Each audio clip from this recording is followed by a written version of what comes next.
Hey, what's up, everybody? This is Matt from Brucko. Shout out to everybody. Hope everybody had a good week. Hopefully you like the videos. Keep subscribing. Keep liking the videos. We really appreciate it. But this video, man, I wanted to really do something different. Like, over the years, I owned a lot of different cars. So Ivory always teases me, like, man, like, what car you got now, man? So I want to try something, a new segment I call Car Stories with Matt. I kind of break down different cars I had and the stories behind them. So let's get started. So I currently drive a 2018 Subaru WRX. It's my daily driver. I got the car last year. And just the backstory behind how I got it. I was riding my motorcycle one day, and I saw a guy driving it, and he had the manual, and I kind of stopped him. I'm like, man, that car looks kind of fun. He was like, yeah, it is, man. So I had a Ram 1500 at the time. It was two doors. It was two-door, and it was a V6. So it wasn't a V8. If it was a V8, I probably would have kept it. So anyway, I'm like, man, I might trade this truck here and get this WRX. So I get it.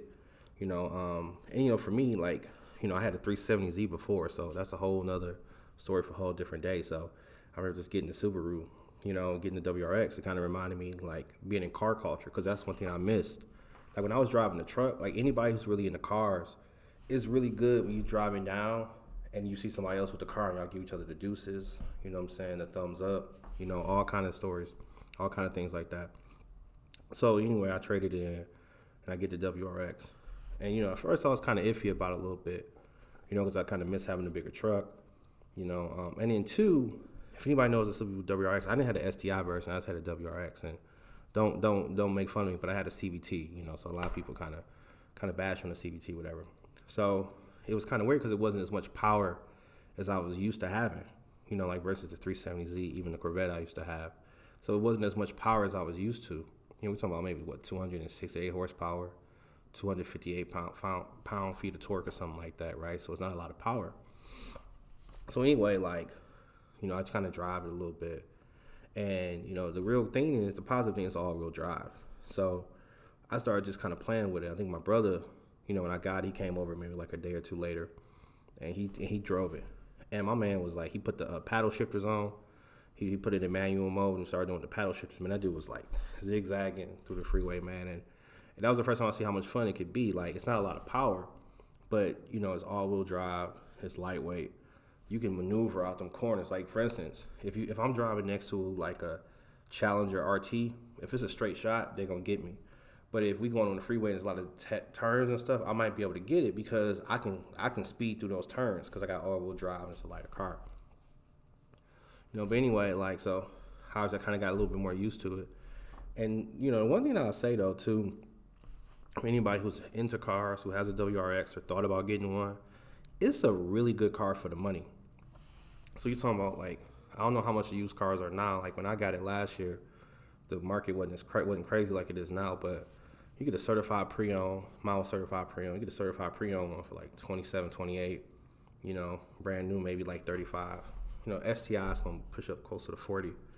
They're really great cars, man, for the price point, so it's like, and then if you hear stuff about reliability, it's probably because people mod the heck out of those cars.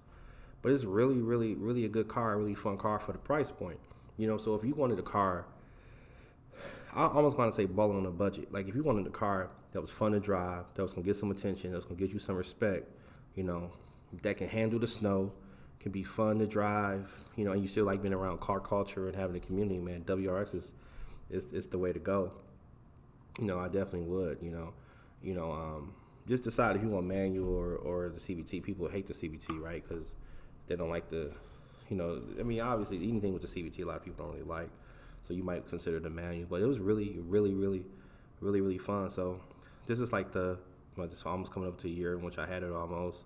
It's kind of been enjoying it a little bit, and try to test some things out a little bit more. What I mean by test some things out, I might take it to a track day or something like that. I know it's CVT. I know it's not the best thing to do, but just kind of get a little bit more, have a little bit more fun with it. You know what I'm saying? So, and just kind of enjoy it a little bit more. So, honestly, if you're thinking about getting a WRX or stuff like that, I would highly recommend it. There's been a lot of reviews on it, but just kind of wanted to share, my story behind my WRX. And I want to kind of keep this segment going when I kind of share stories about cars I had back in the day. And not everything's going to be like a car that people really like. It might be like, you know, a car I had back in the past. You know, just kind of highlight. You know, you might talk about your very first car.